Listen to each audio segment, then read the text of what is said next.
Ya, ya pastinya saya sedih ya sebagai adik melihat abang saya seperti ini gitu ya. Dan jujur saya pun juga ya udahlah, saya nggak bisa ngomong apa-apa untuk abang saya karena saya pernah ngomong sama dia pas kemarin itu yang sebelum dia masuk lagi. Saya bilang ya tolong Bang Amar, sudahlah cukuplah Bang Amar, jangan diulangin lagi kebodohan ini gitu. Karena bagaimanapun juga ya sebenarnya Bang Amar sedang menyakiti diri Bang Amar sendiri gitu ya. Udah begitu. Dan setelah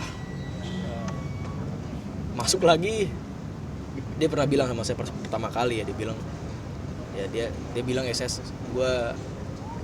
gue sakit katanya, gue maafin gue sakit katanya, gue butuh dokter katanya, gue sakit. Itu sih yang diomongin sama dia. Dan bagaimanapun juga kan ini kan negara hukum gitu ya, jadi memang harus harus dijalanin prosedur hukum. Dan ya itu sih. Sakit itu dalam artian sakit seperti apa sih yang dirasakan? Enggak ya, pokoknya ya dia itulah, katanya dia butuh. Tapi saat ini dia juga bersyukur dia ada di dalam, karena dia bilang bahwa pada saat gue di dalam ini gue merasa sangat-sangat sangat-sangat bisa dekat sama Tuhan.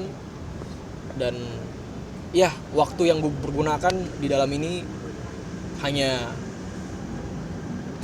mendekatkan diri ke Tuhan dan mencoba lagi untuk belajar sih. Itu sih. Panji, mungkin ada rasa sempat kesel juga nggak sih sama Bang Amar, misalnya 3 kali terjadi ini dalam hati Panji gitu sebagai adiknya? Pasti sangat.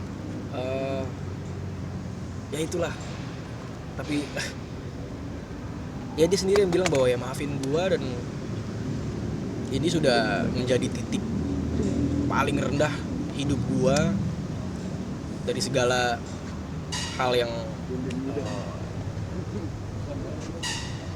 dirasakan sama dia gitu kan, kejadian-kejadian yang terjadi saat ini gitu kan. Dan untuk dia ya sangat-sangat pahit sekali kata dia. Dan saya sendiri sebagai adiknya, saya hanya bisa berharap untuk Bang Amar ini bisa benar-benar berhenti dari hal-hal seperti ini. Dan saya berharap Bang Amar ini bisa berubah menjadi laki-laki yang lebih baik lagi. Amin. Jadi abang yang lebih baik lagi. Dan saya jujur, walaupun seperti ini, dia tetap abang saya. Dan saya tidak malu. Itu saja sih. Saya berharap dia belajar. Panji, pelajaran apa yang kamu ambil dari yang ada di samping kamu? Apa? Cukup terpukul gak sih karena nggak ada 2 sosok ini di samping kamu saat ini? Iya, sangat terpukul sekali. Ya sudah ya. Doa terakhir nih mungkin. Doa buat Bang Amar apa? Sebagai contoh juga nih, maksudnya dengan kelakuan itu mungkin kamu gimana?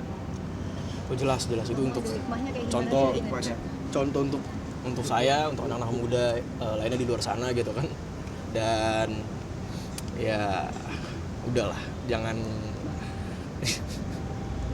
ya lucu aja sih sebenarnya. Ya udahlah. Kamu jadi berhati-hati nggak sih atau memilih teman agar terhindar dari hal yang dialami? Selagi kita sadar pasti insya Allah kita pasti bisa memilah-milah ya. Jadi insya Allah saya dan Arman dan juga anak-anak muda lainnya, saya berharap untuk anak-anak muda lainnya supaya bisa mengkontrol dirinya, supaya lebih sadar lagi dari atas dirinya sendiri, karena kita semua memegang kontrol penuh dari diri kita sendiri. Jadi kalau memang hal-hal itu datang, insya Allah pada saat kita sadar kita bisa menolaknya. Dan ya itu sih. Udah, terima kasih ya. Oke.